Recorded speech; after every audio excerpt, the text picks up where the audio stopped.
Advocate M Liju, ഇവിടെ ഒരു മറുഭാഗത്ത് കോൺഗ്രസിൻ്റെയും ബി ജെ പിക്കും ഒപ്പം നീങ്ങുന്നൊരു ഡബിൾ ഏജന്റ് കൂടിയാണ് എം ആർ അജിത് കുമാർ എന്നൊരു ചിത്രം വരച്ചു കാട്ടാൻ ശ്രമിക്കുന്നുണ്ട് PV അൻവർ. അതിലാണ് സോളാർ ലൈംഗിക പീഡന പരാതിയിൽ KC വേണുഗോപാലിനെ അടക്കം രക്ഷിക്കാൻ വേണ്ടി ഇടനില നിന്നത് ഈ ADGP ആണ് എന്നൊരു ആരോപണം ഉന്നയിക്കുന്നുണ്ട്. ഈ ആരോപണം നിങ്ങൾ ഏറ്റെടുക്കുമോ ലിജു?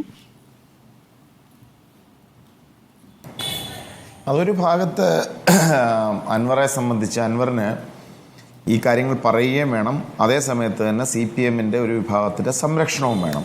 അതുകൊണ്ട് ഞങ്ങൾ കോൺഗ്രസിനെതിരാണെന്ന് വരുത്തുക എന്ന ലക്ഷ്യം അദ്ദേഹത്തിൻ്റെ ഈ ഒരു ആരോപണങ്ങൾക്ക് പിന്നിലുണ്ട്. ഇപ്പോൾ KC വേണുഗോപാലിൻ്റെ കാര്യം പറയുകയാണെന്നുണ്ടെങ്കിൽ രാജ്യത്തെ എല്ലാ ഏജൻസികളും CBI ഇവിടെ പറയാവുന്ന ഇന്ത്യയിലെ ഏറ്റവും പ്രധാനപ്പെട്ട എക്സ്റ്റേണൽ ഏജൻസി കേന്ദ്രം BJP ഭരിക്കുമ്പോൾ BJPയുടെ ഏറ്റവും വലിയ രാഷ്ട്രീയ ശത്രുവായ രാഹുൽ ഗാന്ധി കഴിഞ്ഞാൽ ഇന്ത്യയിലെ BJPയുടെ ഏറ്റവും വലിയ രാഷ്ട്രീയ ശത്രുവിനെതിരെ അവർ അന്വേഷണം നടത്തിയിട്ട് അദ്ദേഹത്തിന് ക്ലീൻ ചിറ്റ് നൽകിയതാണ്.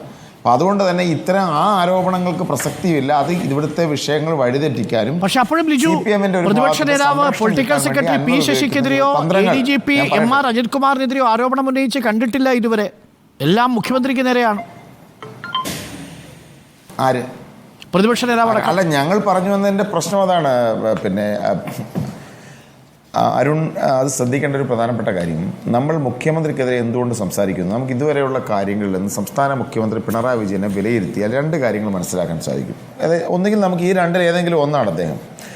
ഒന്നുകിൽ അദ്ദേഹം നേരത്തെ പറഞ്ഞതുപോലെ ഈ ക്രൈം സിൻഡിക്കേറ്റിൻ്റെ എല്ലാ സംരക്ഷണവും കൊടുക്കുന്ന കിങ് പിന്നാണ് അദ്ദേഹം. അത് സ്വർണ്ണക്കള്ളക്കടത്താവട്ടെ, ലൈഫാകട്ടെ, ഇപ്പോൾ നടക്കുന്ന വിഷയങ്ങളാകട്ടെ, ശിവശങ്കറിനെയും P ശശിയെയും അജിത് കുമാറിനെയും എല്ലാം നിർത്തി തനിക്ക് ആവശ്യമുള്ള മുഴുവൻ കാര്യങ്ങളും നേടിയെടുക്കുന്ന, അല്ലെങ്കിൽ കരിമണൽ ഖനനം ഉൾപ്പെടെയുള്ള എല്ലാ വിഷയങ്ങളും ഇടപെടുന്ന ക്രൈം സിൻഡിക്കേറ്റിൻ്റെ കിങ് പിന്നാണ് അദ്ദേഹം. ഒന്നാമത്തെ ഒരു ആർഗ്യുമെൻറ്റ്.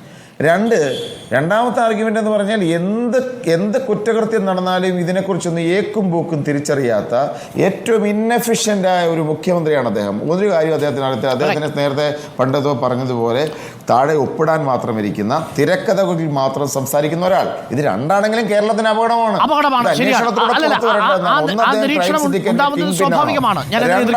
അദ്ദേഹം മോസ്റ്റ് ഇന്നെഫിഷ്യൻ്റ് ആണോ? ശരിയാണ്.